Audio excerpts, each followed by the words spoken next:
Jai Shri Krishna. Koina GARUDA PURANA Simatang Pazarapada Ngasidi. Chapter 16, Description of the Mode of Meditating on Vishnu as well as the rite of sun worship. Aidi Vishnu the meditate kamaina taugadabano aduga akoina numit pu kurum jabase karamaina kurum gani haibagi matangdani Rudra nahambirai cons moibung paibiriba chakra paibiriba club paibiriba meditation si kamaina akoina Vishnu da taugadabano yamna saying about Vishnu da kamaina akoina kachagadabano haibadu hambirai ada harina kume Rudra taro hari da meditation taubase hari da meditation taubasi amukta udriba mafam khudingmakta extend tauba patpa pumba leitaba adum present oina leiba mafam khudingmakta leiba aduga wakansida aisi brahmani haina kallaga tauba Brahma sina pumnamaki container oiba yogin awangba mayamna meditate sigi wakanda meditate taunari masi gross body dagi mathakta leirakanda akoina taubani masi meditate se tauraba kanda akoigi body se mid organ akoigi mind ge action intellect ego prana apana sigumba mayam sigi mathakta lakpa ngameba harina haibiri aina kamain taudana numitse masibu akoina ningza ge haibadu ningadabano haibadu hairake masiki wasi aina briguda hana haikiba wani om haiba salutations masi taugadaba masina numitta akoina khwiram jaraba kanda akoina nungaiba ngamjarakani akoina magi mangan sita khwiram jaba akoina gyan leiraknabagi damakta masina khwaidagi mangan maigi mangan se sigi khwaidagi master oiba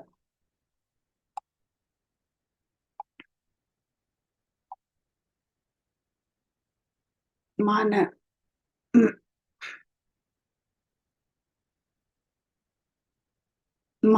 doinamak akoigi pap singse chakthokpa ngamba ko si ma'am se chakthokpiro akoida leiba pap singse chakthokpiro aina om hairaka khwiram jaba om adityaya vidmahe vishwabhavaya dhimahi tanna surye prachodaya haina kurum jaba aduga ningzariba mana sakalikarana right haibasi Gayatri numitki asida khwiram ꯈꯣꯏꯔꯝꯒꯗꯕ ꯑꯗꯒꯤ ꯙꯔꯃꯁꯤꯅ ꯏꯁ ꯔꯣꯝꯗ ꯈꯣꯏꯔꯝꯒꯗꯕ ꯌꯃꯁꯤꯅ ꯁꯥꯎꯠꯇ ꯗꯟꯗꯅꯥꯌꯀ ꯒꯚꯩ ꯚꯔꯅꯥꯅ ꯅꯣꯔꯠꯇ ꯑꯔꯊꯀ ꯁ꯭ꯀꯥꯏꯒꯁꯤꯅ north west ꯁꯨꯃꯥꯏꯅ ꯃꯥꯒꯤ ꯃꯥꯏꯀꯩꯁꯨ ꯈꯔ ꯇꯥꯛꯄꯤꯔꯤ ꯑꯗꯒꯤ ꯑꯩꯈꯣꯏꯅ ꯅꯨꯃꯤꯠꯇꯁꯨ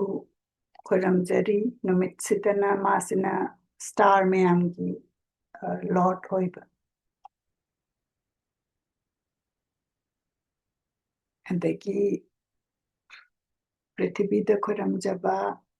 ꯕꯨද්ධꯗ ꯈꯣꯏꯔꯝꯖꯕ ꯕꯨද්ධꯁꯤ ꯁꯣꯃꯥꯒꯤ ꯃꯆꯥꯅꯨꯄꯥ ꯑꯗꯒꯤ ꯑꯩꯈꯣꯏꯅ ꯉꯥꯡꯕ ꯁꯛꯄꯒꯤꯗꯃꯛꯇ ꯄꯤꯕꯤꯅꯕ ꯑꯩꯈꯣꯏꯕꯨ ꯒ꯭ꯌꯥꯟ ꯂꯩꯅꯅꯕ ꯑꯩꯈꯣꯏꯅ ꯇꯝꯖꯕ ꯉꯝꯅꯅꯕ ꯑꯗꯨꯗ ꯚ꯭ꯔꯤꯒꯨꯒꯤ ꯃꯆꯥꯅꯨꯄꯥ ꯁꯨꯀ꯭ꯔꯗ ꯈꯣꯏꯔꯝꯖꯕ ꯁꯅꯤ ꯍꯥꯏꯕꯗꯤ ꯁꯦꯇꯔꯟꯁꯦ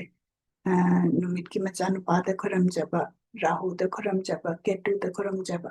ꯍꯥꯏꯕꯗꯤ ꯑꯩꯈꯣꯏ ꯒ꯭ꯔꯍ ꯃꯥꯄꯟ ꯃꯌꯥꯝꯁꯦ ꯁꯤꯗ ꯂꯣꯏꯅꯃꯛ ꯑꯩꯈꯣꯏꯅ ꯑꯃꯨꯛ ꯈꯣꯏꯔꯝꯖꯕ ꯑꯗꯨꯅ ꯑꯩꯈꯣꯏꯅ ꯃꯅꯤꯄꯨꯔꯗꯗꯤ ꯌꯥꯝꯅ ꯅꯕꯒ꯭ꯔꯍ ꯀꯥꯏꯅ ꯑꯩꯈꯣꯏꯅ ꯅꯕꯔꯠꯅ ꯁꯤꯟꯅꯔꯤꯁꯦ ꯒ꯭ꯔꯍ ꯃꯌꯥꯝꯁꯤꯒꯤ ꯆꯥꯅꯕ ꯖꯦꯝ ꯁ꯭ꯇꯣꯟ ꯃꯌꯥꯝꯗꯣ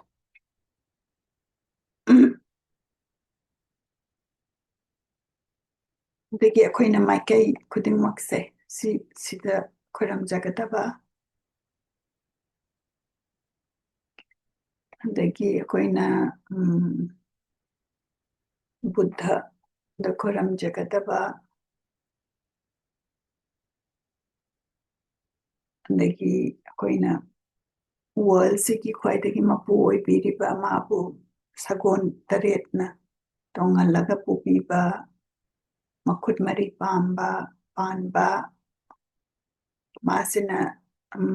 ꯁꯨꯄꯔꯅꯦꯆꯔꯦꯜ ꯄꯥꯋꯔꯁꯦ ꯈ꯭ꯋꯥꯏꯗꯒꯤ ꯋꯥꯡꯕ ꯁꯨꯄꯔꯅꯦꯆꯔꯦꯜ ꯄꯥꯋꯔꯁꯦ ꯄꯤꯕ ꯉꯝꯕ ꯃꯉꯣꯟꯗ ꯈꯣꯏꯔꯝꯖꯕ ꯑꯗꯨꯒ ꯑꯩꯈꯣꯏꯒꯤ ꯄꯥꯞ ꯃꯌꯥꯝꯁꯦ ꯂꯣꯏꯅ ꯀꯣꯛꯄꯤꯔꯣ ꯍꯥꯏꯅ ꯈꯣꯏꯔꯝꯖꯕ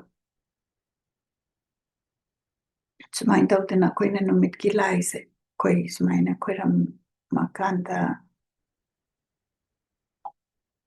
ꯃꯁꯤꯒꯤ ꯆꯦꯞꯇꯔꯁꯤ ꯂꯣꯏꯁꯤꯟꯖꯔꯦ chapter 17 amuk mana description of another form of sun worship haibati akoina numitki kamaina khurangani haibase adagi makha tana harina haibirai numitsi the ningzabase mase khwaidagi ne mase ina khunbaki laine na mase hainaba ꯑꯗꯨꯅ ꯌꯥꯝꯅ ꯁꯦꯡꯉꯕ ꯃꯐꯝ ꯑꯃꯗ ꯑꯩꯈꯣꯏꯅ ꯊꯝꯕꯥꯜꯒꯤ ꯃꯅꯥ 9 ꯁꯤ ꯌꯦꯛꯄ ꯑꯗꯨꯒ ꯃꯥꯅ ꯃꯨꯗ꯭ꯔ ꯍꯥꯏꯔꯤ ꯃꯁꯤꯒꯤ ꯃꯨꯗ꯭ꯔꯁꯤ ꯑꯕꯥꯍꯥꯅꯤ ꯃꯨꯗ꯭ꯔ ꯀꯧꯏ ꯃꯁꯤ ꯁꯤꯖꯤꯟꯅꯔꯒ ꯑꯩꯈꯣꯏꯅ ꯍꯔꯤꯁꯤꯕꯨ ꯀꯧꯖꯕ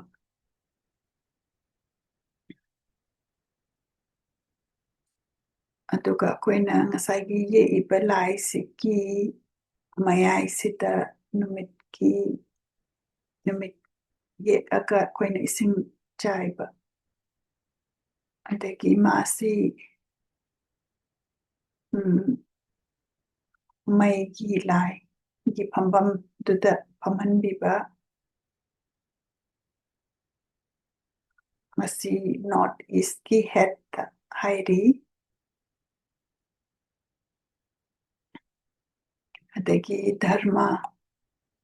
ꯕꯨꯁꯨ ꯑꯩꯈꯣꯏꯅ ꯀꯟꯁꯦꯟꯇ꯭ꯔꯦꯠ ꯇꯧꯔꯀꯥꯟꯗ ꯃꯥꯕꯨ ꯂꯦꯡꯁꯤꯟꯕꯤꯅꯕ ꯀꯧꯁꯟꯕꯤꯕ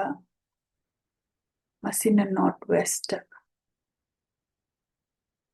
ꯑꯗꯒꯤ ꯁꯣꯃꯥ ꯁꯤꯅ ꯅꯣꯔꯠ ꯏꯁ ꯁꯨꯃꯥꯏꯅ ꯇꯧꯗꯅ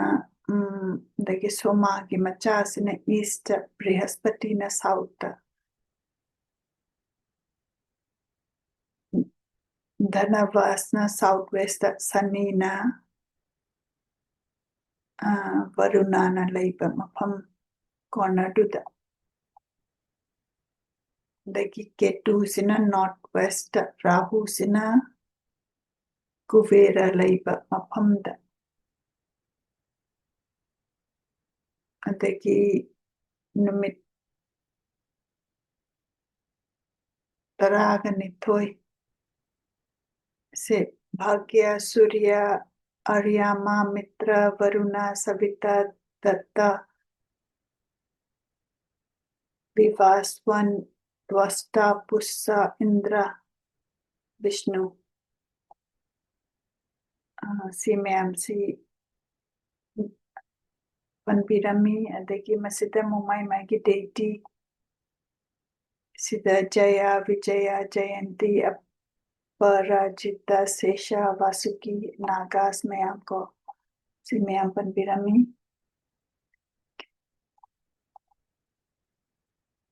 sina moina lai khurambada tawbadu gini koina chumnagi koigumba nati sumaina koina koiramba se khangjarakte dagi chapter 18 da man haise mode of worshipping the death conquering deity Mrityunjaya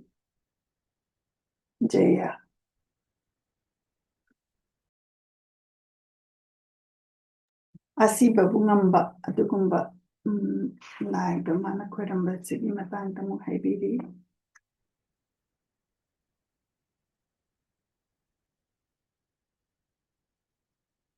Sutana hai Mrityunjaya haibadi asiba bungamba ko masik kasyapanane kasyapada garurana haibiba ahambada om aina hoina sonkataba adagi mathangda jumkara mathangda virsarga sigi mantra si tawbakanda asiba amati lairabase masi destroy tawe haba adagi masigi mantra si tawrabakanda miyoibase asiba amati magi papsingse koe haba ko duna chamarak recite tawbada magi mahi laikani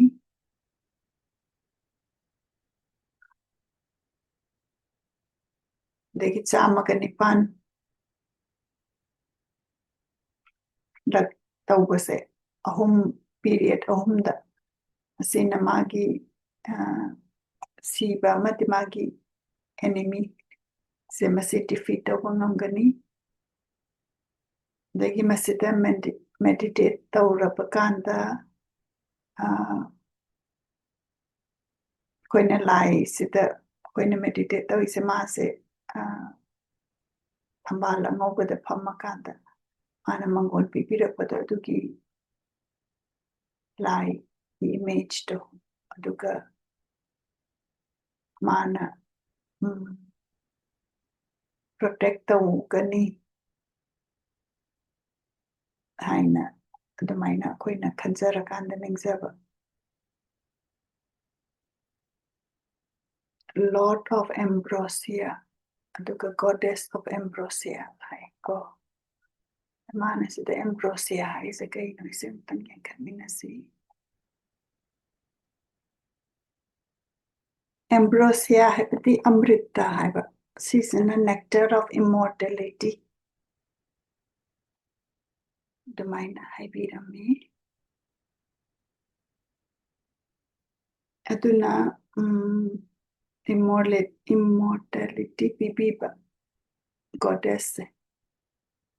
mangonda ningzagadaba adagi mana recite was 8,000 times tawraga ahum thokpagi period tawba tha amagi manungda masi tawragati mana like dead leprosy adagi enemy adagi maithiba adagi peace creature khudingmakki peace sigumba purakpa ngamme haibako.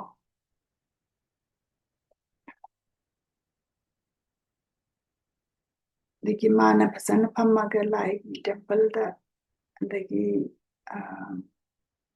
lai gi lataba mafamduda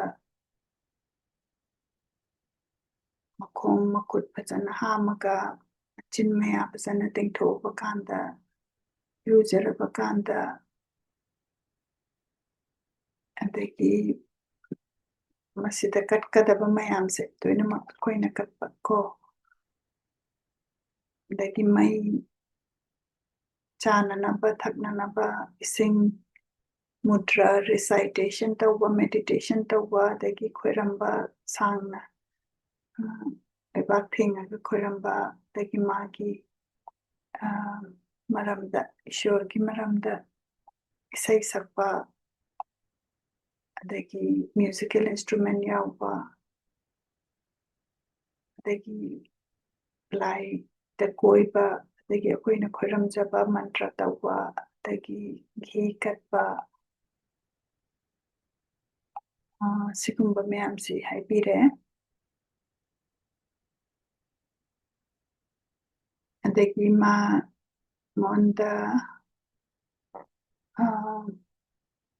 pi gi maramda sukitang panbirami adagi kavacha mantra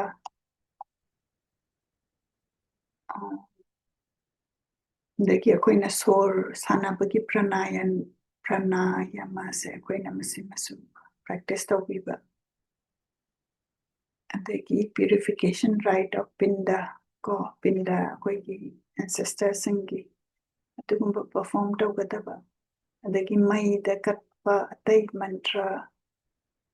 sisu akoina kachagadaba adagi akoina khoiramjagadaba ko isasa fasana sengaba kanda adagi akoina lay se kachaba ko fasana laita adumain tawraga mase yam kupna ibiri adubu magi loan se khara libana koina smaina yam kupna tawbase moi pandit kumbana tawbanina kitang loksan bada wai adubu akoina kamakari tawbano adubu khangagadi akoina hangakanda asikumbasi tawba phai adagi vairabada khoiramjabako Ivam Om Jum Sas haraga lai numatsida khoiramjaba adagi akoina Shiva Krishna Brahma Gana Chandika Saraswati Mahalakshmi mayamsida su khoiramjaba masi haibire adai chapter 19 sida man haisi Garuda Vidya, the Garuda Vidya, which is a cure of all kind of snake bite. Pinnachi apakanda adugumba.